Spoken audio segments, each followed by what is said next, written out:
네, 안녕하세요. 오늘은 12번째 시간입니다. 제가 저번에 미리 글을 작성하고 이야기를 해보니까 훨씬 더 밀도 있게 유익한 내용들을 많이 전달을 드릴 수 있었던 것 같아요. 그래서 이번에는 전과는 다르게 미리 내용을 작성을 해뒀습니다. 아마 앞으로도 제가 미리 내용을 작성을 하고 여러분들에게 내용을 같이 소통하면서 이야기 나눠보려고 합니다. 네, 오늘은 기업이 얼마나 주주의 이익을 우선시하는지 확인하는 쉬운 방법에 대해서 같이 이야기 나눠보려고 합니다. 사실 기업은 기본적으로 주주의 이익을 우선시하는 게 당연하죠. 그래야 합니다. 하지만, 어, 실제로 결과를 보면은 그렇지 않는 경우가 상당히 많은 것 같아요. 그렇기 때문에 투자를 하는 저희 입장으로서는 어, 주주의 이익을 얼마나 우선시하는지를 판단하는 게 굉장히 중요한 일이 됩니다. 그래서 오늘은 이걸 어떻게 하면 잘할 수 있는지 쉬운 방법, 아주 명확한 방법을 함께 알아보려고 합니다. 네, 우선 결론부터 말씀을 드리면요. 요거는 기업이 지금 보유한 현금을 어디에다가 쓰고 있는지를 보면 됩니다. 이 한마디로는 아마 감이 조금 안 오실 수도 있어서 자세히 설명드려 볼게요. 기본적으로 아시다시피 기업이 벌어들인 현금은 언젠가 주주들에게 돌아가야 합니다. 그리고 이게 주주들이 받을 수 있는 수익의 전부예요. 따라서 주주의 이익은 배당을 통해 주주들에게 분배될 현금의 양으로 볼 수 있어요. 결국 주주들에게 현금이 많이 분배가 될수록 주주의 이익이 높아지는 거겠죠. 그러면 배당은 결국 기업이 현금을 쓰는 하나의 방법인데, 이 기업의 경영자는 기업이 보유한 현금에 대해서 아래 세 가지 중 하나를 선택해야 됩니다. 첫 번째는, 요 세 가지는 정말 생각해보면 너무 당연한 것들이에요. 하나씩 보시면, 첫 번째는 미래에 기업이 벌어들일 현금의 양을 늘리는 데 사용하는 게 하나 있고요. 뭐 예를 들면 공장 증설을 해가지고 더 많이 만들어서 팔 수도 있겠죠. 그리고 기술 개발을 통해서 제품의 경쟁력을 높이고 가격을 더 높이고 수익률을 높일 수 있겠죠. 뭐 마케팅을 해가지고 기존에 잘 알지 못했던 사람들에게 더 많이 알려서 이제 더 많은 매출을 내고 그걸로 더 높은 현금의 양을 벌어들일 수 있게 하는 것도 가능합니다. 그리고 기업을 인수해서 해당 기업이 벌어들이는 현금을 이제 추가하는 방법도 있고요. 금융상품에 투자를 해서 투자 수익을 내는 방법도 있습니다.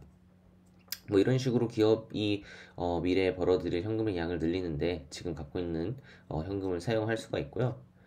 또 다른 방법으로는 미래에 일어날 수 있는 상황을 대비해서 그냥 그 현금을 쓰지 않는 선택도 있습니다. 예를 들면 뭐 미래에 갑자기 시장 경제가 악화가 돼가지고 매출이 감소하고 수익을 내지 못한다. 그리고 잠시 동안은 적자의 상황을 견뎌야 되는 상황이 올 수 있다라고 한다면 그런 상황에 만약에 현금이 없게 됐을 때는 직원을 해고해야 되고 그러면서 이제 그 회사의 경쟁 우위도 잃을 수 있고 장기적으로 굉장히 안 좋은 일이겠죠. 따라서 이런 상황에 대비하기 위해서 현금을 일부 보유하고 있는 선택지도 있습니다. 그 반대로 또 현금을 보유하고 있다가 그렇게 시장 상황이 나빠지거나 혹은 굉장히 좋은 투자 기회가 있을 때 그 돈을 어, 쓰는 방법도 있겠죠. 그래서 기회가 있을 때 그 기회를 잡기 위해서 현금을 쓰지 않고 보유하고 있는 것도 하나의 선택지가 되겠습니다. 그리고 마지막 선택지는요, 주주들에게 그 현금을 그대로 배당을 하는 겁니다. 이 세 가지 말고는 다른 선택지는 없어요. 어, 이제 하나씩 보시면 당연히 다른 이게 이제 기업의 경영자가 선택할 수 있는 가지수의 전부라고 바로 확인하실 수 있으실 거예요. 그러면 여기까지 정리가 됐다면 이제 결론을 내려봤을 때 해당 선택을 얼마나 잘하는지가 곧 기업이 주주들에게 얼마의 이익을 안겨줄지를 결정을 하겠죠. 이걸 잘하면 잘할수록 주주들에게 돌아가는 이익은 많을 겁니다. 그러면 반대로 생각해서, 완전히 거꾸로 생각해서 이제 주주들에게 손해를 끼치는 선택을, 이걸 나쁜 선택이라고 할게요. 얼마나 적게 하느냐로 우리는 기업이 주주의 이익을 얼마나 우선하는지를 유추할 수 있어요. 나쁜 선택을 많이 하면 많이 할수록 기업은 주주의 이익을 우선하지 않는 거라고 볼 수 있습니다. 주주들에게 손해를 끼치는 선택은 무엇일까요? 잘 생각해보면 아래 두 가지입니다. 첫 번째는 요 A를 선택했지만 여기는 미래의 기업이 벌어들일 현금의 양을 늘리는 데 사용을 했지만 실제로 기업이 벌어들이는 현금의 양이 기대한 만큼 늘어나지 않는 경우가 한 번이 아니라 여러 번 반복된다면 이는 주주들에게 큰 손해겠죠. 이거는 정말 나쁜 선택입니다. 그리고 두 번째로 요 B, 미래에 일어날 수 있는 상황을 대비하여 어디에도 쓰지 않는다라는 선택을 했지만 오랫동안 긴 미래에 해당 현금을 사용할 상황이 오지 않는다면 이것도 주주들에게 손해예요. 왜냐면 만약에 그렇게 많이 모아둔 돈을, 쓰지 않고 모아둔 돈을 그때그때 배당을 했더라면 주주들은 해당 현금을 가지고 다른 곳에 투자를 하거나 더 높은 수익률을 내는데 사용할 수가 있었겠죠. 하지만 기업은 그냥 단순히 돈을 쓰지 않고 현금으로 보유하거나 아니면은 단기 금융상품에 뭐 넣어두고 언제든 현금성 이제 자산으로 분류되는 그런, 언제든 현금으로 바꿀 수 있는 뭐 자산으로 이제 갖고 있다가, 그거는 이자율이 굉장히 낮고 거의 뭐 1, 2% 이내일 거예요. 그래서 그 정도의 수익밖에 내지 못했기 때문에 이걸 사실 주주들에게 현금으로 배당을 했다면 주주들은 더 높은 수익을 낼 수도 있었겠죠. 그렇기 때문에 이거는 주주들에게 손해입니다. 이런 선택을 한다는 건. 따라서 이 두 가지 선택은 나쁜 선택이에요. 그럼 이 나쁜 선택을 하지 않으면 그건 기업이 주주의 이익을 우선하는 걸로 볼 수 있겠죠. 정리하면 기업이 위의 나쁜 선택을 얼마나 자주 하는지를 확인하면 주주의 이익을 얼마나 우선하는지를 알 수 있습니다. 위의 선택을 많이 하는 기업은 주주의 이익을 우선하지 않는 기업이에요. 대표적으로 실제 기업을 언급드리진 않겠지만 많은 기업들이 A를 이제 선택을 많이 하는 경우가 있어요. 새로운 신사업, 뭐 예를 들면 바이오가 뜬다, 혹은 인공지능이 뜬다 라는 이유로 인공지능 회사를 비싼 값을 주고 인수하고 뭐 바이오를 새로 시작하기 위해서 인력을 고용해서 현금을 많이 쓰고 했지만 실제로 그만큼 기대한 만큼 현금의 양을 이제 사업으로 창출하는 현금의 양이 그만큼 늘어나지 않는 경우가 굉장히 많죠. 그거는 굉장히 잘못된, 단순히 정말 유행에 의해서 경영자가 그냥 실제로 그 수익을 따져보지 않고 현금을 쓴 거라고 보여집니다. 그런 경우도 자주 있고요. 그리고 이런 경우도 자주 있어요. 회사가 돈은 정말 잘 버는데 해당 현금을 뭐 사업에 재투자하지도 않고 새로운 사업 기회를 발굴해가지고 거기에 이제 투자를 해서 현금의 양을 늘리지도 않고 그냥 주주들에게 배당하지도 않고 그냥 갖고 있습니다. 현금을 잔뜩 쌓아두는 회사들이 종종 있어요.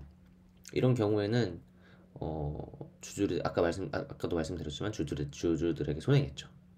보통 이런 경우는 그 회사를 이제 상속하는 시점이 됐을 때 대주주가 회장인 경우, 이제 대주주가 회장 겸 요 최고 경영자인 경우에 상속세를 적게 내기 위해서, 절세를 하기 위해서 뭐 배당을 안 함으로써 실제 주식의 가치를 떨어뜨리고, 그렇기 때문에 주식의 가격이 낮아서 시가총액이 낮겠죠. 그러면 그 주식을 자식에게 상속을 할 때 더 적은 세금을 물리기 때문에 그걸 위해서 이 B를 선택하는 경우도 있습니다. 다시 말해서 주주들의 이익을 우선시하는 게 아니라 본인 개인의 이익을 우선시하는 상황인 거죠.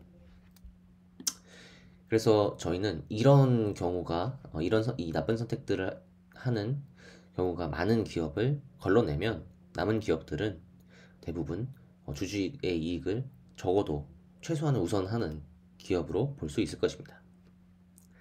네, 오늘 여기까지 설명을 드렸는데요.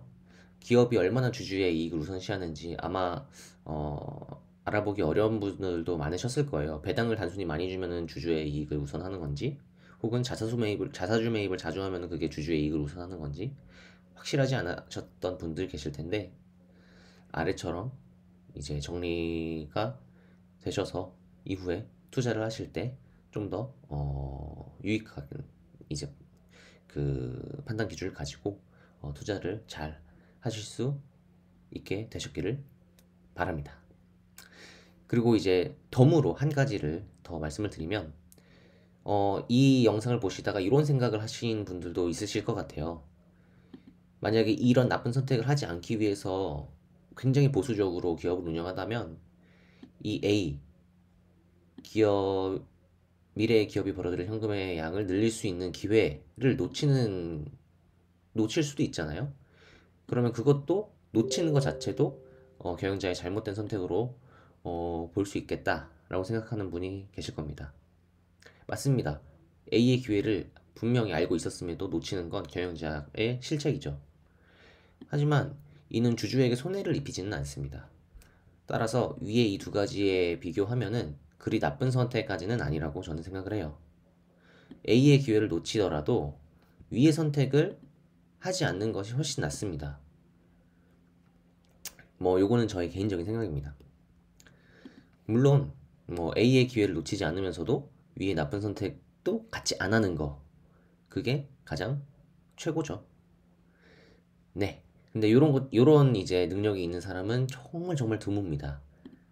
적어도 이런 나쁜 선택을 하지 않는 사람들이 저희 투자할 회사의 경영자셔야 되는 거고, 그 중에서 A의 기회도 물론 사람이기 때문에 놓치는 경우가 있을 수 있어요. 하지만 많은 경우 놓치지 않고 적절히 회사의 이제 현금 창출 능력을 높이는 그런 경영자가 있다면, 그 경영자는 정말 탁월한 경영자고, 그런 회사를 낮은 가격에 살 수 있다면, 어, 저렴한 가격에 살 수 있다면 그거는 정말 투자해야 되는 상황이라고 보시면 될 것 같아요. 네, 여기까지 오늘 기업이 얼마나 주주의 이익을 우선하는지 쉽게 확인하는 방법을 알려드렸고요. 혹시 이것과 관련해서 궁금한 부분이 있거나, 아니면 추가로 이야기 나눠보고 싶은 부분이 있거나, 혹은 저와 생각이 다른 부분이 있는 분들이 계시다면 꼭 코멘트로 피드백 남겨주시면 정말 감사하겠습니다. 네, 오늘 이렇게 영상 시청해주셔서 너무 감사하고요. 다음에 더 유익한 영상으로 찾아뵙도록 하겠습니다. 감사합니다.